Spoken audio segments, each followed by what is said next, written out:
Yeah, so I guess there's a bit of a mix-up with the titles. I'm not giving the exact same talk as Ray. So I'm just going to be talking about some recent developments in the field of nanowire photovoltaics. So just to build on what Ray talked about. So just to reiterate, so nanowire photovoltaics offer several advantages, some of which are excellent light trapping abilities. And as Ray mentioned, you can grow lattice mismatched systems, so that opens up the possibility of using materials that wouldn't be, combinations of materials you wouldn't be able to use using thin film devices. And lastly, in the case of, say, radial junction nanowire cells, you can have very efficient carrier extraction because basically you have carriers being extracted laterally for vertically oriented nanowires. So I'm just basically going to go through three main areas of recent research. I may not have time to go through the last topic in a lot of detail, but I'm mainly going to talk about incorporating graphene into nanowire solar cells. I'm also going to talk about some improvements that have been made to silicon-based nanowire cells, and lastly, incorporating nanowires as electrodes in dye-sensitized solar cells. So firstly, graphene is a very attractive material to use as a top layer, a top contact for nanowire solar cells, mainly because it can have extremely high light transmission percentages and also low sheet resistance values.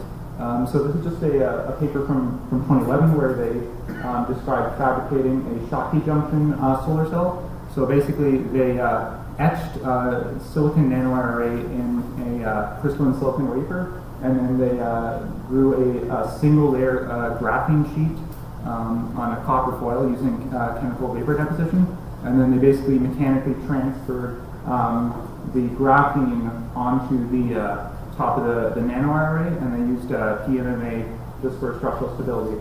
So the interesting thing about, I'm just going to skip the interesting thing about this structure is that it uses a Schottky junction to provide the rectification of photocurrent. So the nanowires themselves aren't actually doped to form a PN junction. The junction occurs at the graphene silicon interface.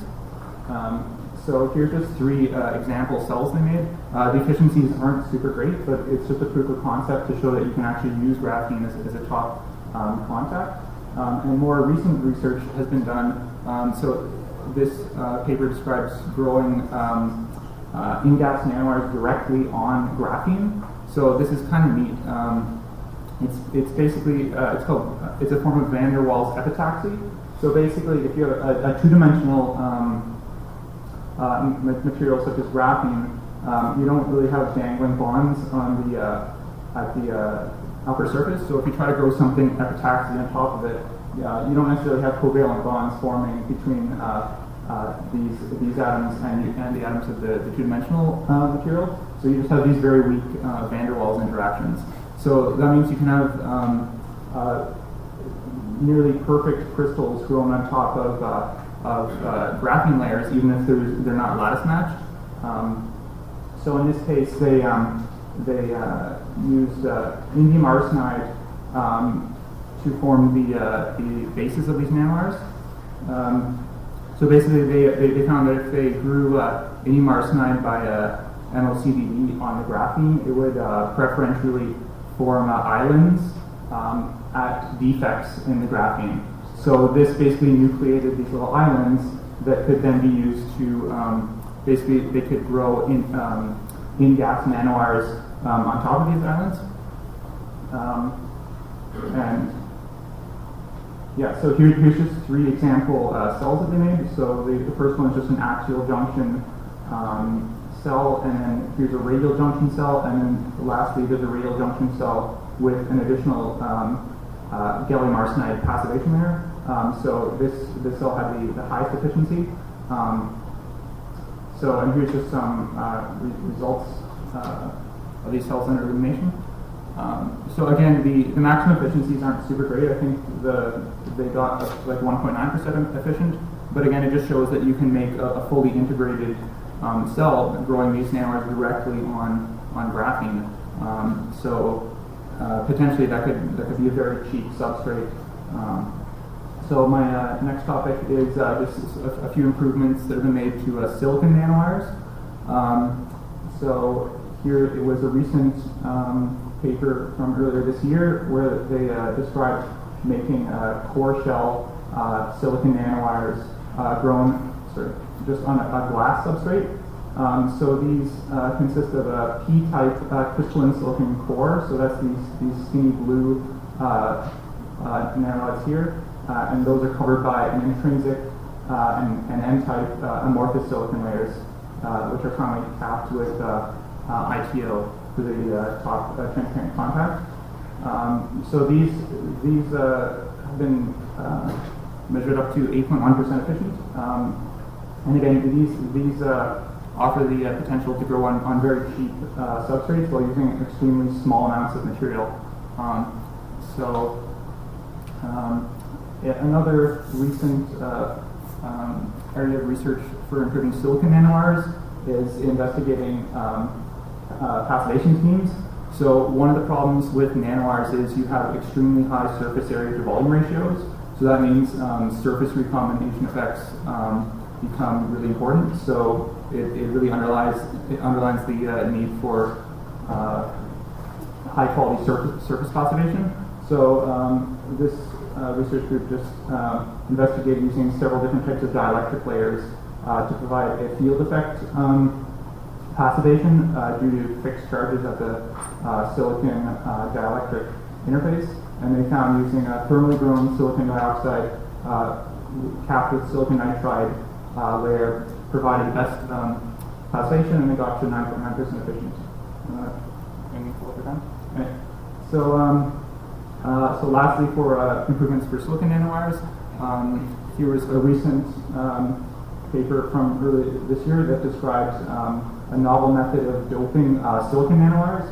So instead of using, say, ion implantation or gas phase doping, they use a room temperature solution-based method. So basically, they dip these silicon nanowire arrays in a solution containing organic molecules that contain phosphorus. They allow them to dry, and then they do a high temperature annealing process.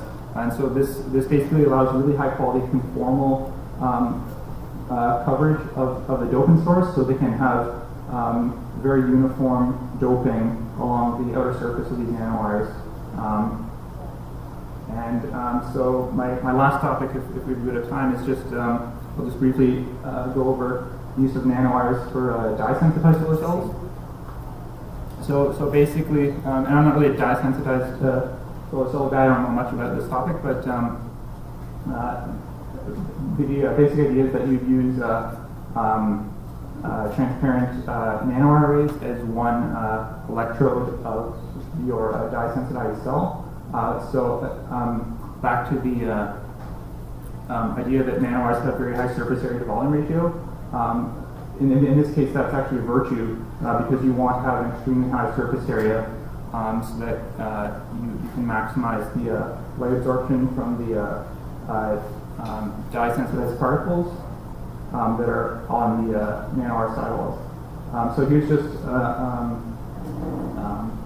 some experiments that were done to show how, in this case, zinc oxide nanowires can consistently result in higher GSC values for these types of dye-sensitized solar cells over similar cells made using zinc oxide nanoparticle electrodes.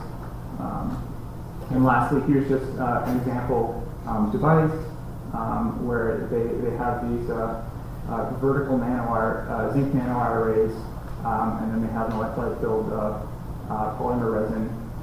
So light absorption would occur in this region. So basically, they showed highly branched nanowire morphology, and again, this results in extremely high surface area to volume ratios. I